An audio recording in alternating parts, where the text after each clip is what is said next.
ఇప్పుడు కిషన్ రెడ్డి స్థానంలో రాష్ట్ర పార్టీ బాధ్యతలు ఎవరికి అప్పగించే అవకాశం ఉంది? ఎవరికి అప్పచెప్తినా అప్పచెప్తారు. ఏమో అందరు మా దగ్గర సామర్థ్యులు ఉన్నారు చేసేటటువంటి. అదే సమస్య, అందరూ ఉన్నారు కాబట్టి ఎవరికి ఇస్తారని. ఎవరికి ఇచ్చినా ఒకటే, మాకు కార్యకర్తలం మేము ఎవరినో ఒకరికి ఇవ్వాల్సిందే కదా. ఇస్తారు, అందరం కలిసి పని చేస్తాం. ఎవరి పేర్లు ఎక్కువ వినిపిస్తున్నాయి? ఎవరి మీ పేరు కూడా రావచ్చు, ఏముంది అందులో. నేను సభ్యత్వం కూడా తీసుకోలేదు, నా పేరు ఎందుకు వస్తుంది? ఆన్లైన్లో తీసుకుంటారు మీరు, ఏముంది. కాబట్టి భారతీయ జనతా పార్టీలో ఒక సిస్టమ్ ఉంటుంది. ఎవరు ఏంటి అనేది కూడా ఆలోచించి ఎవరైతే సమయం ఇచ్చి కొద్దిగా అందరినీ కలుపుకొని తీసుకుపోయేటటువంటి రాష్ట్ర పార్టీ డిసిషన్ ఉంటుందా, కేంద్రం నుంచి వస్తుందా? సెంట్రల్ కేంద్రం నుంచే కదా, కేంద్రం నుంచే చేస్తారు కదా. మాది కేంద్ర పార్టీ కదా, స్థానికంగా లోకల్ పార్టీ కాదు కదా మాది, కేంద్ర పార్టీ. వాళ్ళన్నీ ఆలోచించి నిర్ణయాలు తీసుకుంటారు. కేంద్ర పార్టీ ఇప్పుడు ఇంకా 5 రాష్ట్రాలు ఉన్నాయి ప్రెసిడెంట్గా వేయాల్సినటువంటి వాళ్ళు. ఆల్ ఇండియా పార్టీ ప్రెసిడెంట్ కూడా కొత్త ఆయన రావాలి. మాది ఇప్పుడు కొత్త మెంబర్షిప్ కూడా మొదలవుతుంది. ఆన్లైన్ మెంబర్షిప్ స్టార్ట్ అవుతుంది.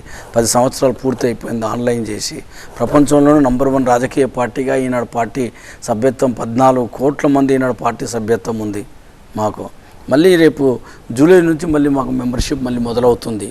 కాబట్టి దాంట్లో మెంబర్షిప్ అయిన తర్వాత అవుతుందా, ముందు చేస్తారా, లేకుంటే ఆల్ ఇండియా ప్రెసిడెంట్ అయిన తర్వాత చేస్తారా అనేది ఆలోచించి మా వాళ్ళు చేస్తారు. ఇప్పుడు మా కిషన్ రెడ్డి గారు ఉన్నారుగా, ఇప్పుడు ఉన్న వ్యక్తి పని చేస్తున్నాడు కదా, ఇంకెందుకు దాని రెండో ఆలోచన ఎందుకు? ఇప్పుడు ప్రెస్ వాళ్ళకి ఎందుకు అంత ఆతృత?